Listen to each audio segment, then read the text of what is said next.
നമസ്കാരം. Raf talk ഫുട്ബോളിലേക്ക് അവർക്കും സ്വാഗതം. ഫിഫ വേൾഡ് കപ്പിൻ്റെ ഫൈനൽ മത്സരത്തിൽ അർജൻറ്റീനയെ എക്സ്ട്രാ ടൈമിലെ ഒരു ഗോളിന് പരാജയപ്പെടുത്തിക്കൊണ്ട് സ്പെയിന് കിരീടം ചൂടിയല്ലോ. അർജൻറ്റീനയ്ക്കെതിരെ സ്പെയിന് വല്ലാത്തൊരു ആധിപത്യമാണ് പുലർത്തിയത്. എക്സ്ട്രാ ടൈം വരെ കളി നീട്ടിക്കൊണ്ടുപോയി എന്നുള്ളത് അർജൻറ്റീനയുടെ ഭാഗ്യം. ഏതായാലും ചെറിയ പ്രായത്തിൽ ഇതാ ലമീൻ യമാൽ വേൾഡ് ചാമ്പ്യനുമായിരിക്കുന്നു. യൂറോ കപ്പ് അവൻ നേടിയിട്ടുണ്ട്, വേൾഡ് കപ്പ് ഇതാവൻ നേടിയിരിക്കുന്നു. ഏതായാലും അവൻ പറയുന്നു തുടങ്ങിയിട്ടേ ഉള്ളൂ എന്നേ, ഒരുപാട് കിരീടങ്ങൾ ഇനിയും എനിക്ക് നേടണം എന്ന് പറഞ്ഞാൽ ഇനി എനിക്ക് അടുത്തൊരു യൂറോ കപ്പ് നേടണം, പിന്നെ വീണ്ടും ഒരു വേൾഡ് കപ്പ് നേടണം, ചാമ്പ്യൻസ് ലീഗ് ബാഴ്സ കപ്പ് നേടണം. അങ്ങനെ ഒരുപാട് കാര്യങ്ങൾ എനിക്ക് നേടാനുണ്ട്, ഞാൻ തുടങ്ങിയിട്ടേ ഉള്ളൂ എന്ന് ലമീൻ യമാൽ പറയുന്നു. യമാലിൻ്റെ വാക്കുകളിലേക്ക് പോകാം. തീർച്ചയായിട്ടും ഞങ്ങൾ വളരെ ഹാപ്പിയാണ്, ഞങ്ങൾ വളരെ സന്തുഷ്ടരാണ്. കാരണം ഞങ്ങളിപ്പോൾ ലോക ചാമ്പ്യന്മാരാണ്.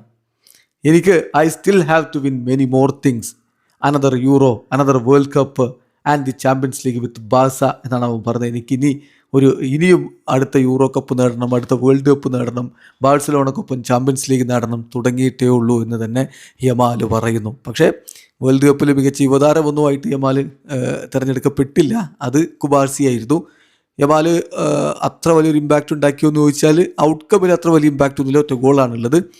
അതേസമയം അദ്ദേഹം മികച്ച രൂപത്തിലുള്ള ചില നീക്കങ്ങളും കാര്യങ്ങളൊക്കെ നടത്തിയിട്ടുണ്ട്. ഏതായാലും ഇനി യമാലിൻ്റെ കാലം ഒരു എറ അവസാനിക്കുന്നു. മെസ്സിയും ക്രിസ്ത്യാനോയും നെയ്മറും ഒക്കെ മടങ്ങുന്നു. യമാലിനെ പോലുള്ളവർക്ക് ബാറ്റൺ കൈമാറുന്ന രൂപത്തിലാണ് ഫുട്ബോൾ ലോകം ഈ ഒരു സ്പെയിനിൻ്റെ വേൾഡ് കപ്പ് വിജയത്തെ ചിത്രീകരിക്കുന്നത്. കാത്തിരിക്കാം എന്ത് സംഭവിക്കുമെന്ന് അറിയാൻ വേണ്ടി. വീഡിയോ അവസാനിക്കുന്നു. ഫുട്ബോൾ ലോകത്തെ കൂടുതൽ വിശേഷങ്ങളുമായി റാഫ് ടോക്ക് സ്റ്റുഡിയോ.